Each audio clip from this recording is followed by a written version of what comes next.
here we go again, old Grizzly Peterson. We're on our way to the cardiologist. It's been a week and a day since we found out that we weren't not having a heart attack, but our 165 beats per minute was a new case of AFib. I told my doctor that yes, I had been going through a lot of stress, and one of the things I was going through a lot of stress over had to do with Trump, and it was other things, and then also some of the other things it's still Trump, because in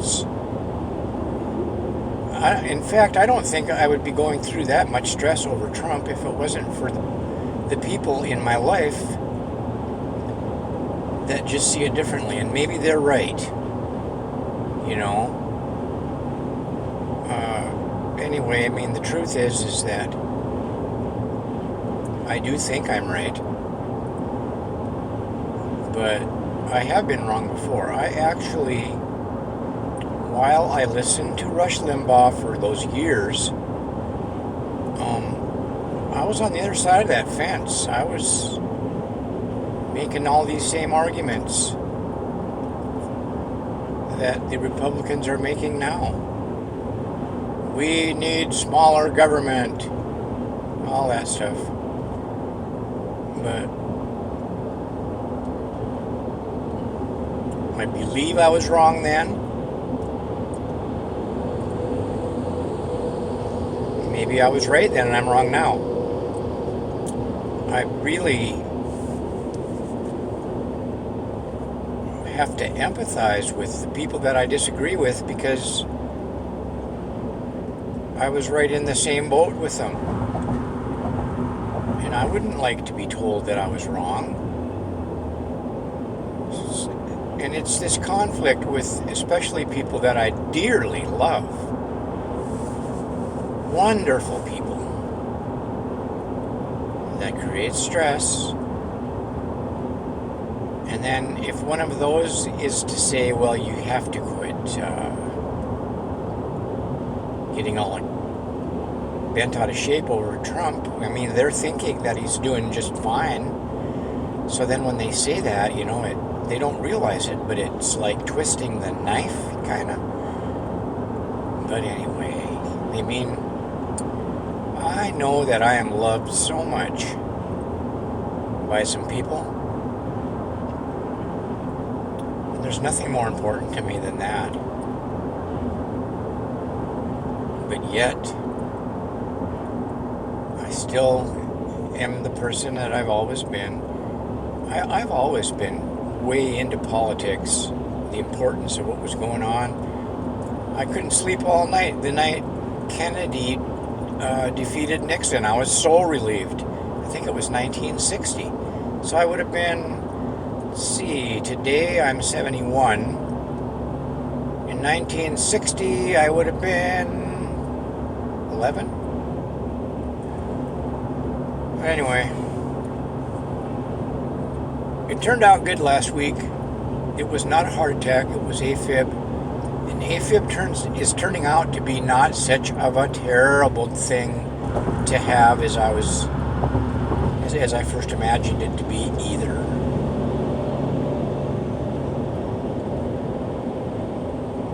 I got my meds changed.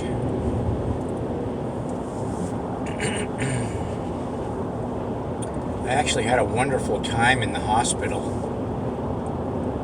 I love talking to doctors. Well, everyone though. Everyone heard the joke.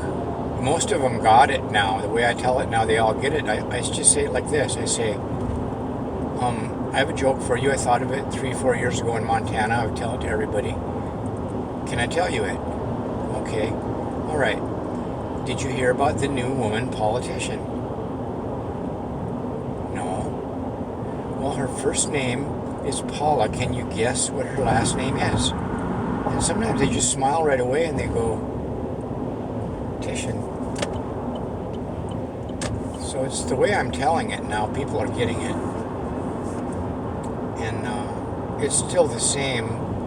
99% of the people think it's really, really good. There's always a few. And like the old adage, a prophet is never known in his own hometown. Well, my family can't see how funny my joke is. I think it's the same thing going on there. No, they kind of do, I think, but they don't want to admit it at this point. Okay.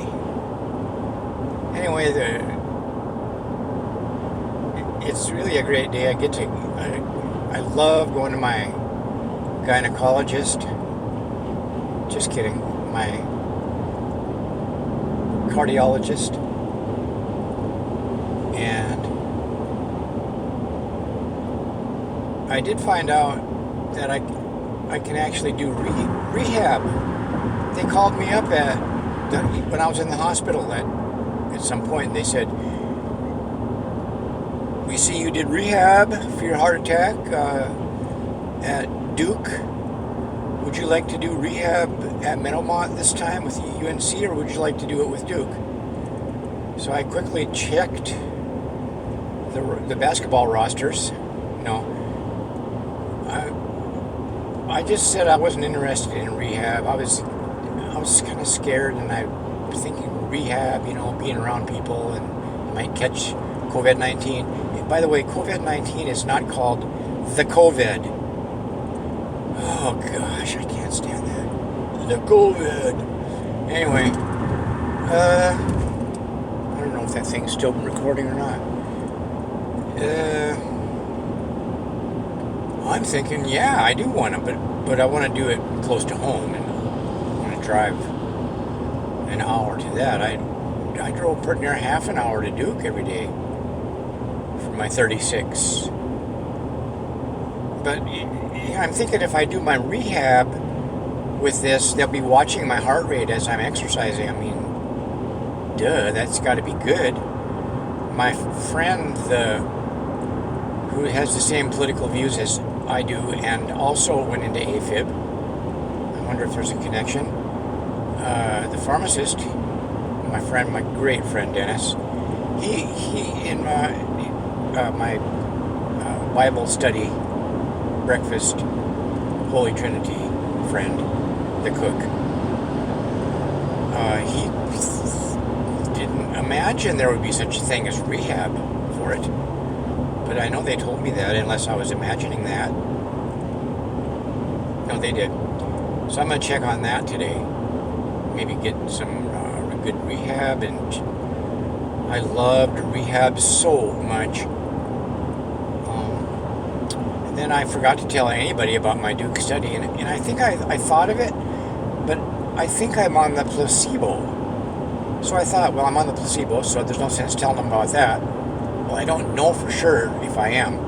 And even the people that are helping me, the doctor, the candlestick maker, and the lawyer, I mean, the doctor, the case manager, and my personal exercise and nutrition expert, Lizelle, who lives right along here, I think, they all live out of town, I think. But anyway, what was I going to say?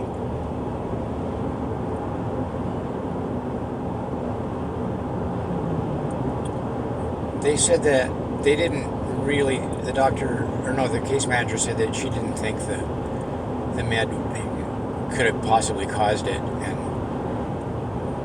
so it's no big deal that I didn't get it mentioned that I was in a Duke study. I was all into the worry when I was in the hospital there, and I had, you go right in there and you go into the COVID-19 tent, the screening for the emergency room. I drove to it myself rather than taking the ambulance from the doctor's office that day, because I just couldn't imagine getting in an ambulance. And then I missed my turn, but I still made it there. And I drove into the tent. Actually, I have a concealed carry, and there are like if I'm going fishing in an area just off of a busy highway, I just think that would be such an excellent place to get knocked over by some desperado. There's more of them all the time, and maybe a carload of desperados. Stop, let one guy out, walk up behind you, flip out a knife, and say, "Give me your wallet," and then I probably won't knife you. And if you give them the wallet and they drive off, how easy would that be? Well, it would be a lot less easy with a 45 automatic pointed at you, 45 ACP. Archie Carl Peterson, or no, automatic Colt pistol it stands for. And so I had that in my bag when I went into the tent. Drove in there, and I parked my car, and I handed the bag to the security guard in the emergency room. And then as soon as I handed it to him through the window, I said, "Oh, wait a minute, I think I might have left a gun in there." And he says, "You're kidding me." And I said, "No, I think, can I take it out and put it in my car, please?"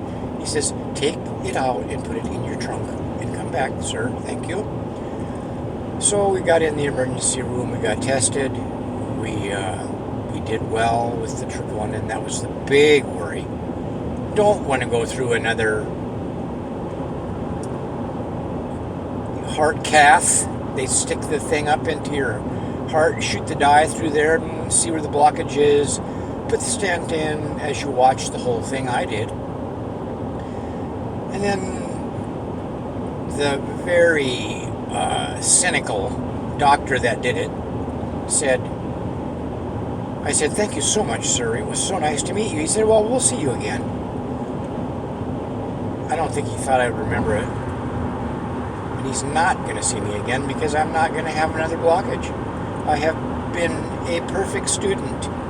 I lost the 50 pounds, although I've gained 4.4 of it back, and that will be lost.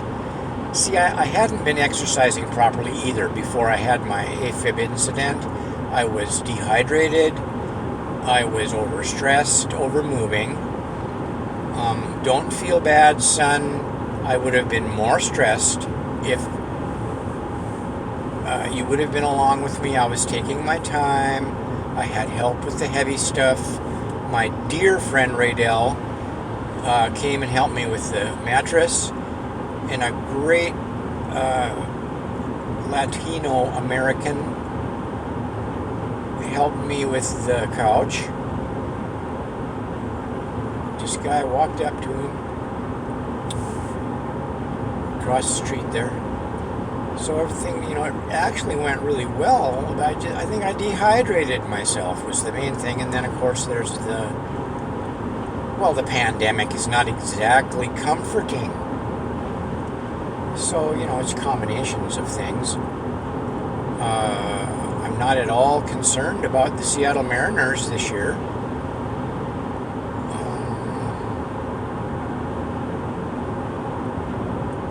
So, that's about long enough now for my little YouTube channel. Remember to like and subscribe. There will be shooting again soon. We'll get some guns out to the range. In fact, we're going to go out to the range today, I think, and try a little fishing. I'm the fishing contact, or the pond contact for the club, and we are going to restock the pond and do some work on it. Right now, the first thing we're going to do is do a pond survey. I've really been thinking about skin diving too. I might get into some skin diving. I always wanted to skin dive. Used to be obsessed with that. And that was when I was putting all those models together, like that T-Rex model and all those airplane models. And they had that mood-altering glue that my mother finally figured out that Archie was taking a trip without leaving the house. Wow, I used to get so high on that stuff, and I didn't even know it, And it would affect me for days. I mean, I'd be out at night a week later saying, do you guys see the sky, what it looks like? And everybody's like, what are you talking about? Because to me, it was like fireworks going off all over the whole sky. It really was. I was hallucinating. That's how that affected me with my super fast brain. But I'm grateful God gave me the super fast brain. Gets me in a lot of trouble, but I wouldn't trade my brain for the world. What would I do with the world anyway? All right, Grizzly Peterson signing out.